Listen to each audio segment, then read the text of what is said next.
Bonjour, je suis Antoine Talis, je suis organisateur du Village des recruteurs qui a lieu en ce moment même les 17 et 18 octobre, place Bellecour, de 9 h à 17 h.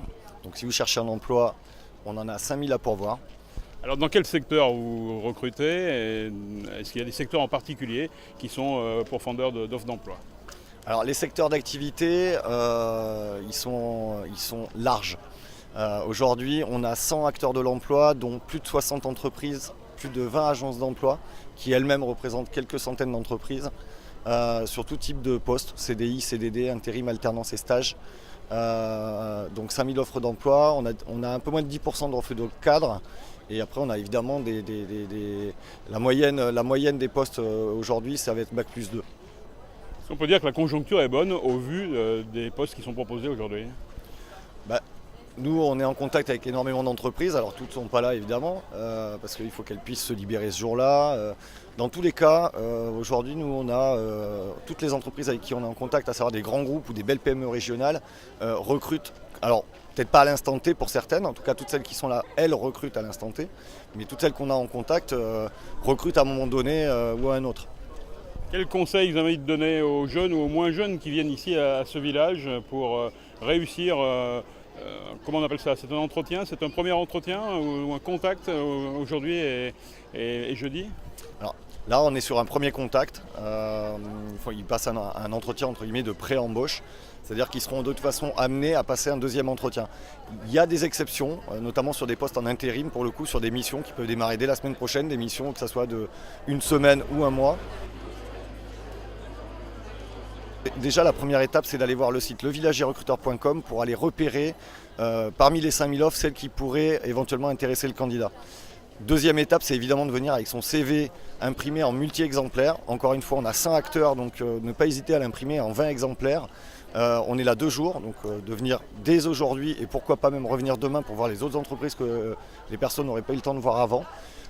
Et puis d'être efficace au niveau de l'entretien, ça veut dire de s'habiller selon les codes. Si vous êtes commercial, venez pas en jean basket, ça ne marchera pas. Et de bien respecter une règle qui est la règle des 3 premiers mots, 3 premiers gestes et en clair les 30 premières secondes de l'entretien. Voilà. D'aller à l'essentiel, de savoir pourquoi vous êtes là, de ne pas venir en touriste, ça ne marchera pas non plus. Et puis de ne pas hésiter à aller voir des entreprises qui n'auraient pas forcément le poste en question, mais pour le coup qui peuvent flasher sur une candidature en se disant tiens, celui-là je vais le garder et je ferai appel à lui dans 2 mois. Ce qui fait que nous on a des entreprises aujourd'hui, quand on les rappelle, clairement elles ont embauché par exemple 40 personnes, je pense à Lidl par exemple qui a embauché 40 personnes, mais qui a embauché plus que 40 personnes puisqu'elle s'est aussi constituée une base de données CV qui fait qu'elle a rappelé des candidats 1 ou 2 mois après, notamment les fêtes de fin d'année qui arrivent, donc il va y avoir un problème de logistique à gérer. Donc ils ont énormément de besoins, donc après la logistique ou d'autres secteurs. Voilà. On est plutôt sur quoi? Sur des jobs pérennes, sur du CDI, sur du CDD, sur de l'intérim? On a évidemment de l'intérim parce qu'on a 20 agences d'emploi. Maintenant, aujourd'hui, les agences d'emploi ne proposent pas que de l'intérim.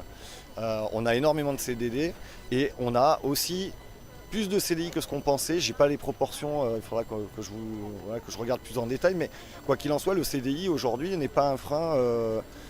L'entreprise propose du CDI.